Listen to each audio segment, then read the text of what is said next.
I'm Natalie, and I'm an artist, a painter, and I have two teenagers, and I'm a husband, and live in Greensboro, and I have a cat who is upstairs with my kids because that's better than him being all over me right now.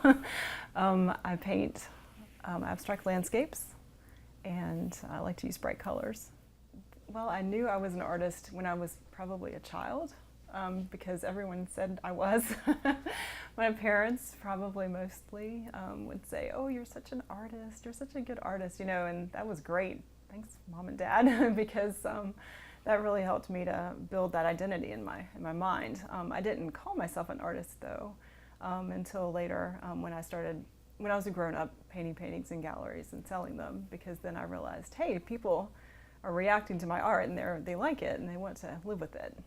So that made me feel like actually a real artist then. So, I started out wanting to do medical illustration, and I guess I thought it would be a piece of cake for me to get into the one of the 4 graduate schools that they had for that. And so I only applied to one time, and I didn't get in. So I was a senior in college and engaged, so I just said, oh well, I'll just get married. And that was okay at the time. And I was just a secretary for a while. I did hand-painted furniture and I worked at a hospital with occupational therapy and physical therapy as a technician. Decided I didn't like that, so I wanted to do art. And so a lot of times it was back and forth. So eventually I was able to go part-time with the hospital and paint again, and that was really good too. After we had kids, just stay home with them and then paint during nap times, and then when they were in school and things like that. And then they became, more independent, and I could paint a lot more, and so it's gone from there.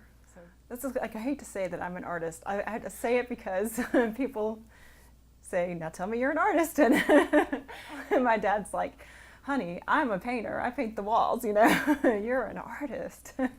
But I did have a lot of encouragement from my parents and from teachers, even peers throughout the years from being a child till, college and beyond.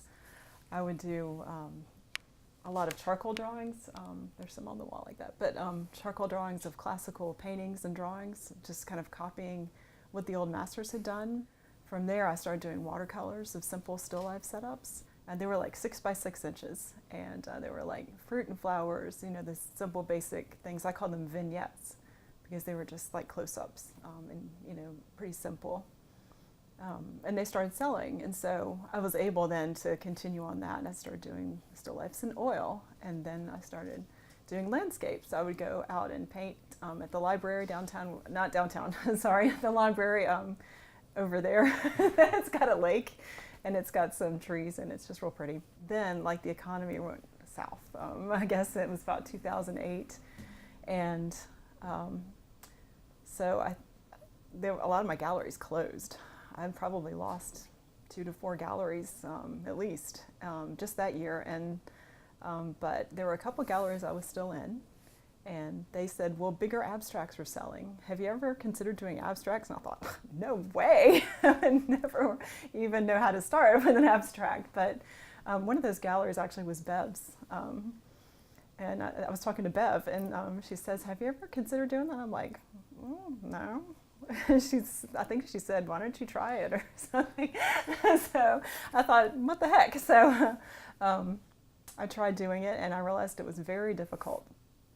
I thought, I kind of had almost a snobbery, an intellectual snobbery against abstracts, thinking, oh yeah, you just slap paint on a canvas like Jackson Pollock, just flick it on there and it's art. But that's not really how it is for the successful abstracts. You need to think about balance and edges and all the things that you need to think about in realism. Just apply them differently. I like to, I don't know, I bought some pastels a few years ago and started using those, and that was just wonderful because it was so easy. You didn't have to mix the colors, and but you just have to keep buying pastels. That's the only thing. I really enjoy doing I did enjoy doing some realistic studies with pastels, and also I do the pre-abstract studies with them too, because it's easy to just put them down and then I can paint over them or whatever. So yes, and also just the other day or the other month, I bought What even are they? They're like sort of like fancy crayons. I thought I could draw on canvas with them. It didn't quite work out, but when I get a chance, I'm going to play with them on paper. But it's fun. I've had a few things that were really encouraging. That were things I like to post on social media. But and I did at one point think, oh yeah, I've made it as an artist, but you know, the moments pass, and you know, and then you go back to thinking, oh, you know, it's really kind of cyclical, because you think, I've really made it as an artist, I'm great, you know, and then something will happen like, well, maybe I'm not so great, oh, maybe I'm a terrible artist, oh, maybe I'm a good artist, oh, I'm great. You know, I saw that, you know, somewhere, and that's really how my thought process goes sometimes, as you see how you're doing in painting is how you are, you know, your value, which I don't know, that's a little off, but I'm really heavily dependent on photography. So I need to have a photo that I can think about a long time. Sometimes I'll think about it, put it aside, look at another one, have several going at once. But sometimes I combine them with other photographs. And so I can't really do that on location. Unfortunately, I haven't figured out how to do that yet. Well, I do use a little bit of emotion when selecting a photograph, and that's how I start. I look at a photograph, and that really is what begins the like being inspired. Also, just a feel for, or an idea in my head where I think that I can turn this into something where I can really say something that I want to say. Once I have the pastel study, I just copy it on canvas. So the actual painting is just copying the pastel study. Oh, dirty secret. A lot of times I'll see colors that I do like and I want to use them, but the thing that rules my color choice more than anything is the value, how light or dark the colors are. Because again, the pattern of light and dark is probably the most important thing to me. So I don't know, I mean, I just love to be outside in nature. I love the sun and beautiful green things, and I just, I'll take painting breaks outside. Oh, well, it's a job. Some people, I think, assume that it's all fun because painting is a hobby for some people, and you do it when you feel creative and you know it's mysterious. But no, it's a job, and it gets tiring sometimes. It gets boring sometimes, and when it gets challenging, it doesn't. Sometimes it is fun, but when it gets challenging, I just take a lot of breaks and I drink a lot of coffee. My cat. My cat thinks this is his room.